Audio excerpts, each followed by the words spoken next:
노르웨이 공공윤리 담당 검사가 서울에서 경험한 건 평생 쌓아온 믿음을 뒤흔드는 충격적인 장면이었습니다. 감시도 통제도 없는데도 모두가 스스로 질서를 지키는 도시. 이 사회는 어떻게 움직이고 있었을까요? 전 세계 사회학자들이 풀지 못한 질문. 오늘 그 비밀을 함께 파헤쳐 보겠습니다. 한국에 보이지 않는 약속, 궁금하시다면 구독과 좋아요 잊지 마세요. 지금부터 시작합니다. 인천공항에 내리자마자 저를 감싸는 건 한국의 습한 공기였습니다. 38년을 북유럽의 차갑고 건조한 공기 속에서 살아온 저에게는 낯선 감각이었죠. 노르웨이 검찰청 소속 공공윤리 담당 검사로서 3개월간의 교류 프로그램을 위해 한국에 왔습니다. 제 연구 주제는 자율과 신뢰였습니다. 첫날 밤 시차 적응이 안 되어 호텔 주변을 산책했습니다. 서울의 밤거리는 제가 알던 어느 도시와도 달랐어요. 밤 11시가 넘었는데도 거리는 여전히 활기찼습니다. 그런데 이상한 점을 발견했죠. 경찰이 보이지 않았습니다. 노르웨이에서는 이런 번화가에 순찰 경찰이 항상 있어요. 이곳은 치안이 걱정되지 않나요? 택시 기사님께 물었습니다. 서울은 세계에서 가장 안전한 도시 중 하나입니다. 범죄율이 매우 낮아요. 택시 안에서 창밖을 바라보니 술에 취한 사람들도 보였는데 놀랍게도 소란스럽지 않았어요. 취객들이 모여 있어도 싸움이 일어나지 않았죠. 술에 취한 사람들조차 무언가에 의해 자제력을 유지하는 것 같았습니다. 이틀째 되는 날 서울대학교에서 열리는 축제에 초대받았습니다. 밤늦게까지 이어진 축제는 활기차고 시끌벅적했어요. 하지만 축제가 끝나갈 무렵 더 놀라운 광경을 목격했습니다. 아무도 지시하지 않았는데 학생들이 자발적으로 쓰레기를 줍고 있었어요. 경비원이나 안내원이 없었습니다. 그저 학생들이 자연스럽게 정리하고 있었죠. 왜 다들 자발적으로 정리하는 거죠? 한 학생에게 물었습니다. 학생은 잠시 생각하더니 말했어요. 그냥 분위기를 봐서 정리하는 것 같아요. 다들 하니까 저도 하게 되고 특별한 이유는 없어요. 그 대답이 더 충격적이었습니다. 분위기를 봐서라니. 규칙이나 벌금, 감시 때문이 아니라는 겁니다. 노르웨이에서는 공공장소 청결을 위해 엄격한 규정과 벌금 시스템이 있어요. 하지만 여기서는 그런 외적 강제 없이도 질서가 유지되고 있었습니다. 내가 연구하던 자율과 신뢰의 개념이 이론이 아닌 실제로 구현된 모습을 본 것 같았어요. 노르웨이에서 우리는 법과 규제로 질서를 만들어요. 하지만 여기 서울에서는 사람들 내면에서 우러나오는 무언가가 질서를 만들고 있었습니다. 오늘 경험한 것은 단순한 문화적 차이가 아니라 제 직업적 정체성에 대한 근본적인 질문을 던졌습니다. 나는 법으로 사람들의 행동을 규제한다고 생각했는데 법 없이도 질서가 유지되는 사회가 존재한다니. 서울, 아무도 지키지 않는데 모두가 지키는 도시. 이곳에서의 경험은 내가 알던 공공윤리의 개념을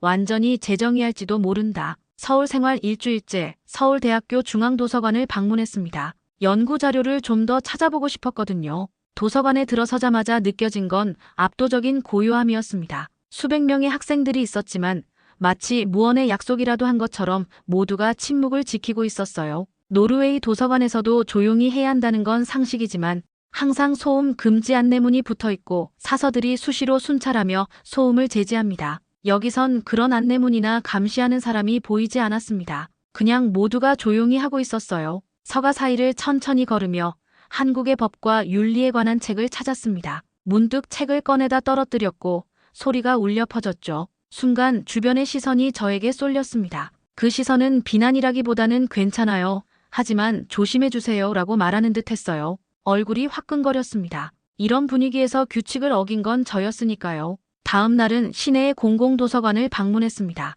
이곳에는 어린아이들도 많이 있었어요. 노르웨이에서는 아이들이 있는 도서관은 늘 약간의 소음이 허용됩니다. 하지만 여기서는 아이들마저 책을 조용히 읽고 있었어요. 6살쯤 된 아이가 책을 읽다가 옆 친구에게 귓속말로 무언가를 전하는 모습이 인상적이었습니다. 한 사서에게 다가가 물었습니다. 어떻게 아이들도 이렇게 조용히 있게 할 수 있나요? 특별한 교육을 하나요? 사서는 미소를 지으며 대답했습니다. 특별한 교육은 없어요. 배워서가 아니라 자연스러워서 그래요. 아이들이 부모와 함께 오면 어른들의 행동을 보고 자연스럽게 따라하죠. 우리는 그냥 그 흐름을 존중할 뿐이에요. 그 말에 깊은 인상을 받았습니다. 배워서가 아니라 자연스러워서. 이 말이 한국 사회의 질서 유지 방식을 완벽하게 설명하는 것 같았어요. 규칙이 외부에서 부과되는 것이 아니라 일상의 흐름에서 자연스럽게 체득되는 것이었습니다. 오후에는 도서관 구석에 있는 작은 스터디룸에서 제 관찰 일지를 정리했습니다.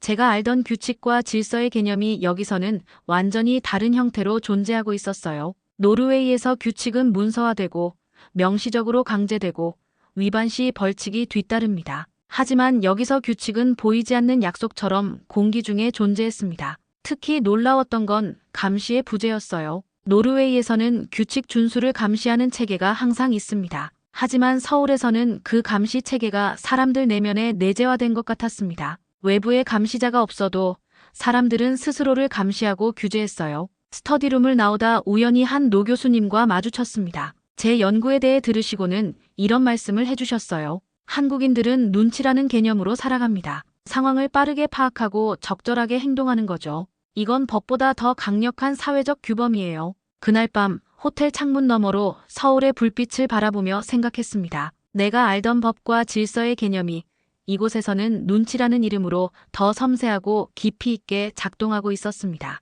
이건 단순한 문화적 차이가 아니라 인간 사회의 질서 유지에 대한 근본적으로 다른 접근법이었어요. 연구 3주차, 숙소 근처 작은 공원의 놀이터를 방문했습니다. 아이들의 행동을 관찰하면 그 사회의 기본 가치를 볼 수 있다고 생각했거든요. 평일 오후였는데도 놀이터는 아이들로 북적였습니다. 벤치에 앉아 관찰하기 시작했어요. 가장 먼저 눈에 띈 건 미끄럼틀 앞에 줄 서 있는 아이들이었습니다. 아무 어른도 지시하지 않았는데 5명쯤 되는 아이들이 스스로 줄을 서서 차례를 기다리고 있었어요. 노르웨이에서도 아이들은 줄을 서지만 보통 교사나 부모의 지시가 있죠. 여기선 그냥 아이들이 알아서 하고 있었습니다. 한 아이가 새치기를 하려고 했을 때였습니다. 즉시 다른 아이들이 차례대로 해야지 라고 말했어요. 그러자 새치기 하려던 아이는 별다른 다툼 없이 줄 맨 뒤로 갔습니다. 어른의 개입이 전혀 없었지만 갈등은 순식간에 해결됐죠. 시소에서는 또 다른 광경이 펼쳐졌습니다. 체격이 다른 두 아이가 시소를 타고 있었는데 균형이 맞지 않아 한쪽이 계속 올라가 있었어요. 그러자 큰아이가 자발적으로 중간으로 자리를 옮겨 균형을 맞추려 했습니다. 아무도 가르쳐주지 않았는데 스스로 공정한 방법을 찾아낸 거예요. 모래놀이터에서는 세 아이가 함께 모래성을 쌓고 있었습니다. 한 아이가 실수로 다른 아이의 모래성 일부를 무너뜨렸어요. 순간 긴장됐지만 놀랍게도 다툼은 일어나지 않았습니다. 실수한 아이가 즉시 미안해라고 말하고 무너진 부분을 함께 고치기 시작했거든요. 이런 상황에서 노르웨이라면 어른이 중재했을 테지만 여기선 아이들끼리 해결했습니다. 1시간쯤 관찰한 후 놀이터 옆 벤치에 앉아있던 한 아이의 어머니께 다가갔습니다. 아이들이 스스로 질서를 지키는 모습이 인상적이에요. 특별히 가르치시나요?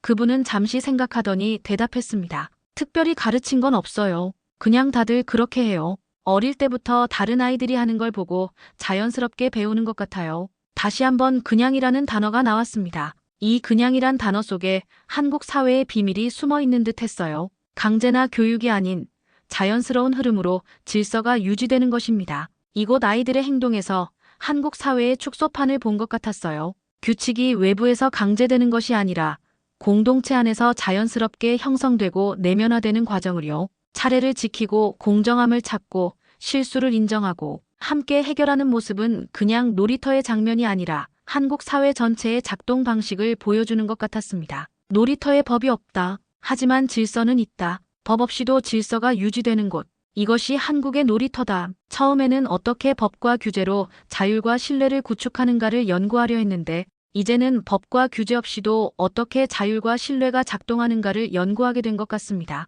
한 달째 접어든 서울 생활. 오늘은 서울대학교 로스쿨 학생들과의 인터뷰가 있었습니다. 노르웨이와 한국의 법교육 차이를 알아보고 싶었거든요. 캠퍼스 내 작은 세미나실에 도착하자 5명의 학생들이 저를 반갑게 맞아주었습니다. 첫 질문은 간단했습니다. 왜 법을 공부하기로 했나요? 예상과 달리 학생들은 정의 구현이나 권리 보호 같은 이상적인 대답보다는 매우 현실적인 대답을 했습니다. 사회 문제를 해결하는 데 기여하고 싶어요. 법이 그 도구가 될 수 있을 것 같았습니다. 가족 중에 법적 도움을 받지 못해 어려움을 겪은 분이 있어서 저는 그런 사람들을 돕고 싶었어요. 다음으로 더 깊은 질문을 던졌습니다. 법학 공부가 어려울 때 어떻게 극복하나요? 한 학생의 대답이 특히 인상적이었습니다. 물론 시스템 탓을 할 수도 있겠죠. 교육 방식이 잘못됐다.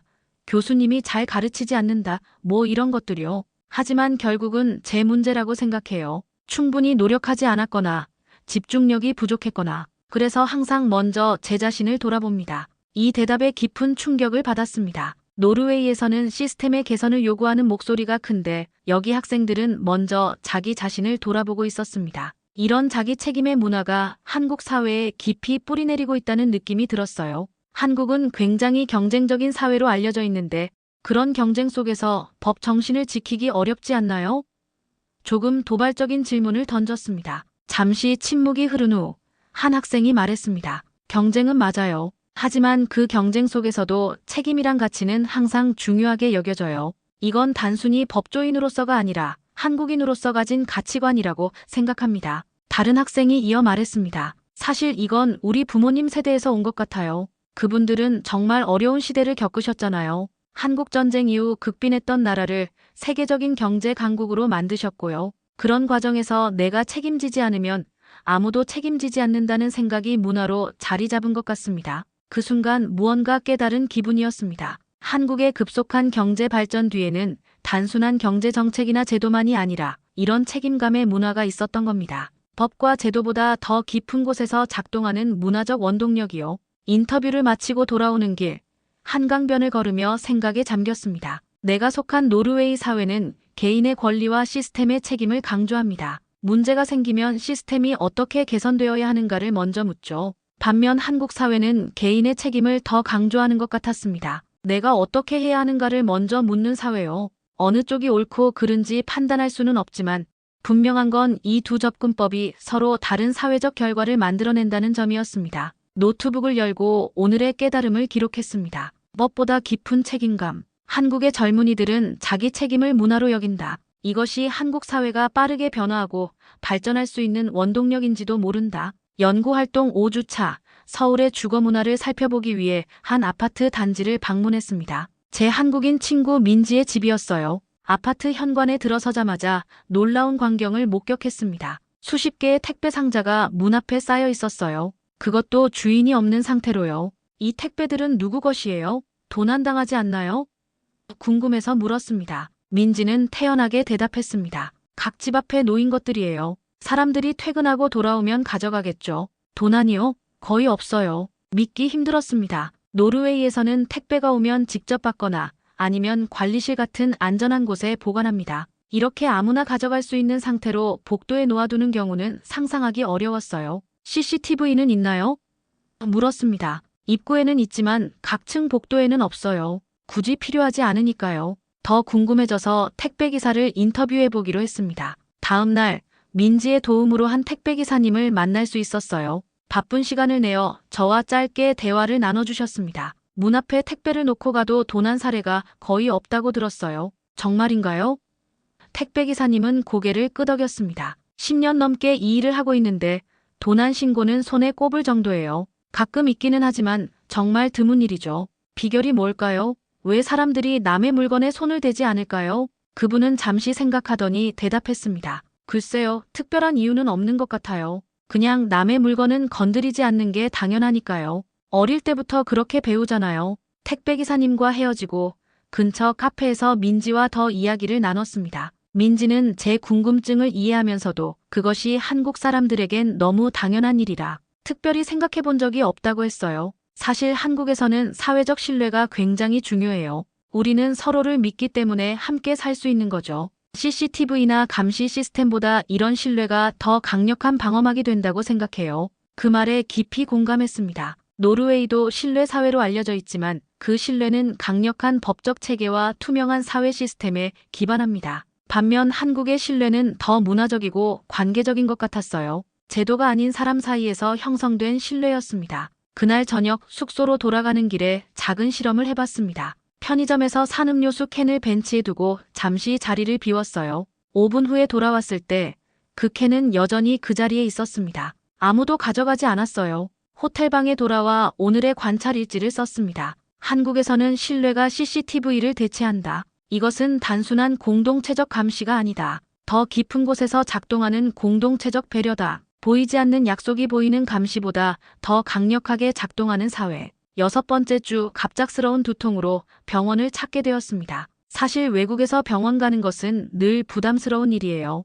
언어 장벽도 있고 시스템도 다르고 비용도 걱정되니까요. 하지만 머리가 너무 아파 어쩔 수 없었습니다. 민지의 추천으로 동네 의원을 찾았습니다. 접수 데스크에 도착해 영어로 상황을 설명하려는데 놀랍게도 접수 직원이 간단한 영어로 응대해 주었어요. 얘야, 그런 것 없이 그냥 접수하고 잠시 기다리라고 했습니다. 노르웨이에서는 의사를 만나려면 보통 일주일 정도 기다려야 하는데 말이죠. 10분도 채 안 돼서 의사 선생님께 불려갔습니다. 진료실에 들어서자 선생님이 친절하게 영어로 인사해 주셨어요. 안녕하세요, 안내 씨. 어디가 불편하세요? 두통 증상을 설명하자 꼼꼼하게 진찰하셨습니다. 영어로 모든 설명을 해주셨고 심지어 제 연구 주제에도 관심을 보이셨어요. 의사와 환자의 관계라기보다는 마치 오래된 친구를 대하는 것 같은 따뜻함이 느껴졌습니다. 진료를 마치고 데스크로 가서 비용을 물었습니다. 얼마를 내야 하나요?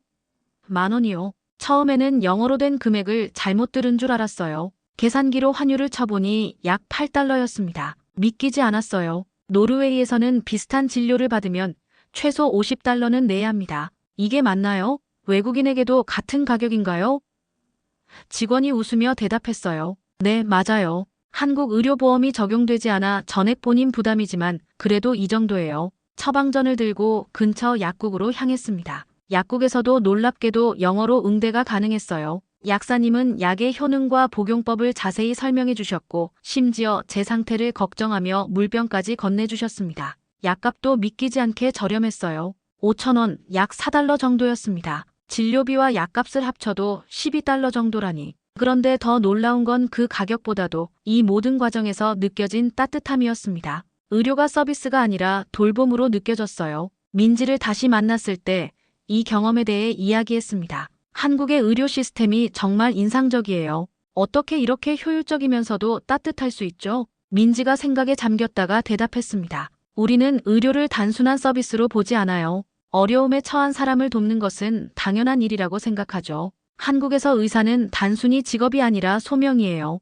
그리고 환자를 고객이 아니라 돌봐야 할 사람으로 바라봅니다. 그 말이 제 마음에 깊이 와닿았습니다. 의료를 시장 논리로 바라보는 것이 아니라 인간 대 인간의 관계로 바라보는 접근법, 효율성만 추구하는 것이 아니라 따뜻함도 함께 추구하는 방식이었어요. 약을 먹고 호텔로 돌아오는 길에 거리의 약국들이 눈에 들어왔습니다. 녹색 십자가 간판이 밤에도 환하게 빛나고 있었어요. 그 불빛이 단순한 상업적 신호가 아니라 누군가를 돌보겠다는 약속처럼 느껴졌습니다. 한국의 의료는 서비스가 아니라 돌봄이다. 효율성과 따뜻함이 공존하는 시스템. 이것이 진정한 의미의 공공의료인지도 모른다. 서울 생활 7번째 주, 제 연구 방식에 근본적인 변화가 생겼습니다. 노르웨이에서 온 공공윤리 담당 검사로서 저는 항상 객관적인 관찰과 분석을 중요시했어요. 사건을 분석하고 데이터를 수집하고 이론적 틀 안에서 해석하는 방식이었죠. 하지만 서울에서의 경험은 그런 접근법의 한계를 계속해서 드러냈습니다. 지금까지 관찰한 현상들, 감시 없는 질서, 내면화된 규범, 법 없는 놀이터의 질서, 자기 책임의 문화, 신뢰 기반 사회, 인간적인 의료 시스템, 이 모든 것을 제가 알고 있던 법이론과 사회규율의 틀로는 충분히 설명할 수 없었어요. 이런 고민을 안고 서울대학교 사회학과 박태준 교수님을 찾아갔습니다. 그분은 한국 사회의 문화적 규범에 대한 전문가였어요. 교수님, 제가 관찰한 것들을 어떻게 이해해야 할지 모르겠어요. 제가 알고 있던 이론적 틀로는 설명이 안 되는 현상들이 너무 많습니다. 박 교수님은 잠시 생각하시더니 말씀하셨습니다. 안내 씨, 어쩌면 이론의 틀을 잠시 내려놓고 보는 건 어떨까요? 외부자의 시선에서 객관적으로 분석하려 하기보다는 경험 자체에 집중해 보세요. 주관적 경험도 귀중한 데이터가 될 수 있어요. 그 조언이 저에게 새로운 관점을 열어주었습니다. 그날부터 연구 방식을 바꿨어요. 객관적 관찰자의 시선에서 벗어나 좀 더 주관적 경험에 초점을 맞추기 시작했습니다. 이론적 분석보다는 제가 직접 느끼고 경험한 것들을 솔직하게 기록했어요. 지하철에서 무의식적으로 줄을 서고 도서관에서 자연스럽게 목소리를 낮추고 택배 상자를 보며 안심하는 저 자신을 발견했습니다. 한국 사회의 규범이 어느새 제 안에도 내면화되고 있었던 거예요. 특히 기억에 남는 경험은 버스에서 있었던 일입니다. 버스가 갑자기 급정거하자 저는 앞에 있던 노인분에게 부딪힐 뻔했어요. 순간적으로 죄송합니다라고 한국어로 말하고 있었습니다. 그것도 아무도 가르쳐주지 않았는데 자연스럽게요. 이런 경험들을 통해 이해하게 되었습니다. 한국의 사회적 질서와 신뢰는 이론으로 배우는 것이 아니라 몸으로 경험하고 내면화하는 것이었어요. 그것은 머리로 이해하는 것이 아니라 몸과 마음으로 체득하는 것이었습니다. 어느 날 저녁 한강변을 걸으며 이런 생각들을 정리했습니다. 강물은 차분하게 흘러가고 사람들은 평화롭게 산책하고 있었어요. 그때 문득 깨달았습니다. 내가 연구하려 했던 자율과 신뢰의 메커니즘은 사실 강물처럼 자연스럽게 흐르는 것이었어요. 그것을 분석하고 해부하려 할수록 오히려 그 본질에서 멀어지는 것 같았습니다. 내가 연구하려던 것은 사실 내 안에서도 일어나고 있었다. 나도 모르게 한국적 질서를 내면화하고 있었다. 이론이 멈춘 자리에서 경험이 시작되었다.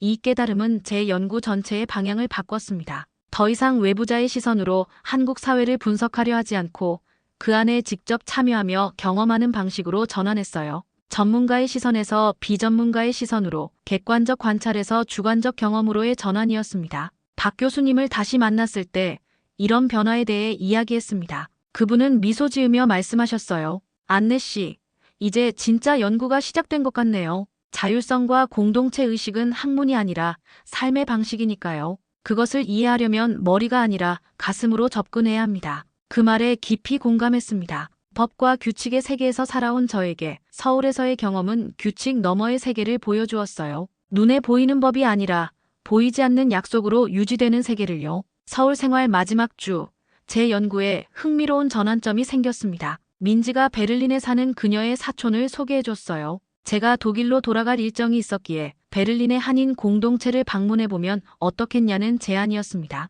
다른 나라에 살고 있는 한국인들도 같은 문화적 특성을 유지하는지 보면 재미있을 거예요. 민지가 말했습니다. 베를린으로 가는 비행기 안에서 지난 3개월간의 서울 경험을 정리했습니다. 처음에는 자율과 신뢰의 메커니즘을 연구하러 왔는데 결국 보이지 않는 약속을 발견한 여정이었어요. 그 약속은 법률이나 규정으로 문서화되지 않았지만 사람들의 일상 속에 깊이 새겨져 있었습니다. 베를린에 도착해 민지의 사촌 지연을 만났습니다. 지연은 15년째 베를린에서 살고 있는 패션 디자이너였어요. 그녀의 안내로 베를린의 한인 마을을 방문했습니다. 한 식당에 들어서자 서울에 있는 듯한 착각이 들었어요. 직원들은 한국어로 대화하고 있었고 손님들도 대부분 한국인이었습니다. 그런데 놀랍게도 이곳에서도 서울에서 관찰했던 것과 같은 보이지 않는 질서가 유지되고 있었어요. 사람들은 자연스럽게 줄을 서고 옆 테이블을 배려하며 떠날 때는 자리를 정리했습니다. 독일에 살면서 한국의 문화적 특성을 유지하기 어렵지 않나요?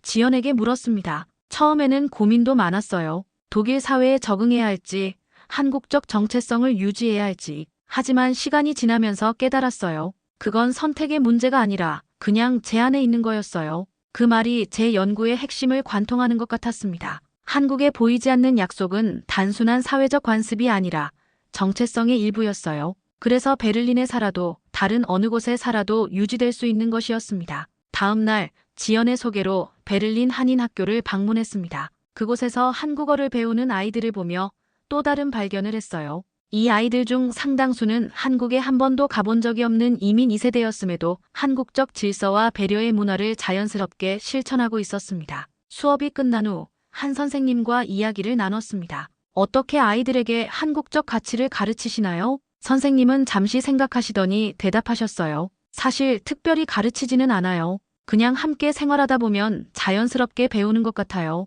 아이들은 어른들의 행동을 보고 따라하거든요. 또다시 그냥이라는 단어를 들었습니다. 서울에서도 자주 들었던 이 단어는 한국 문화의 중요한 열쇠인 것 같았어요. 그냥 속에는 세대를 넘어 전해지는 무언가가 있었습니다. 베를린 일정을 마치고 노르웨이로 돌아가기 전 서울의 민지에게서 뜻밖의 연락을 받았습니다. 서울대학교에서 제 연구 결과를 공유하는 특별 강연을 해달라는 초청이었어요. 감사히 수락하고 다시 서울로 향하는 비행기를 예약했습니다. 비행기 안에서 강연 준비를 하며 생각했습니다. 처음 한국에 왔을 때는 노르웨이 검찰청 소속 공공윤리 담당 검사로서 왔지만 이제는 그저 안내로 돌아가는 것 같았어요. 전문가의 시선이 아니라 한 사람의 시선으로 한국을 바라보게 된 것이었습니다. 서울에 도착해 민지를 다시 만났을 때 그녀는 웃으며 말했어요. 안내, 많이 달라졌네요. 이제 한국인처럼 보여요. 그 말에 웃음이 나왔습니다. 외모가 달라진 건 아니었지만 아마도 제 눈빛이나 태도가 변했나 봐요. 서울대학교 강연장으로 향하며 3개월 전 처음 이곳에 왔을 때의 저와 지금의 제가 얼마나 다른지 실감했습니다. 강연을 시작하며 말했습니다. 저는 처음에 자율과 신뢰의 메커니즘을 연구하러 왔습니다. 하지만 결국 발견한 건 보이지 않는 약속이었어요. 그 약속은 법이나 규정이 아니라 사람들 사이에 존재하는 무언의 이해와 배려였습니다. 그리고 그것은 서울에서 베를린까지 어디에 살든 변하지 않는 한국인의 정신이었어요. 강연이 끝나고 박수를 받으며 문득 생각했습니다. 내가 연구하러 왔던 자율과 신뢰는 결국 사람에 관한 것이었어요. 법과 시스템이 아니라 사람과 관계에 관한 것이었습니다. 한국은 법보다 사람으로 사회를 운영하는 나라였어요. 민지가 저녁 식사에 초대해 주었습니다. 가족들과 함께하는 따뜻한 식사 자리였어요. 식사를 마치고 민지의 어머니께서 말씀하셨습니다. 다음에는 연구가 아니라 그냥 우리 딸 친구로 놀러 오세요. 그 말에 가슴이 따뜻해졌습니다. 연구가 아니라 동행으로. 이것이 제가 한국에서 배운 가장 큰 교훈이었는지도 모릅니다. 노르웨이로 돌아가는 비행기에서 마지막 일지를 썼습니다. 서울에서 시작된 여정은 베를린을 거쳐 내 마음속에서 계속되고 있다. 보이지 않는 약속은 국경을 넘어, 언어를 넘어, 문화를 넘어 사람과 사람 사이에 존재한다. 그것은 법이나 규정이 아니라 마음과 마음이 만나는 지점에서 피어나는 신뢰와 배려다. 내가 한국에서 발견한 것은 새로운 법 이론이 아니라 잊고 있던 인간성이었다. 서울에서 시작된 이 여정은 결국 법이 아닌 사람에 대한 이야기였습니다. 감시 없이도 지켜지는 질서, 벌칙 없이도 이루어지는 배려. 한국 사회를 움직이는 힘은 보이지 않는 약속이었죠. 그리고 저는 그 약속 안에서 인간다운 질서가 어떻게 가능해지는지를 처음으로 이해할 수 있었습니다. 누구도 시키지 않지만 모두가 지켜내는 것. 그건 단순한 문화가 아니라 살아있는 품격이었습니다. 한국에서 저는 문명은 기술이 아니라 태도라는 걸 배웠습니다. 이 아름다운 이야기, 더 많은 이들에게 닿을 수 있도록 구독과 좋아요 부탁드립니다. 우리의 일상이 가진 힘을 함께 나눠요.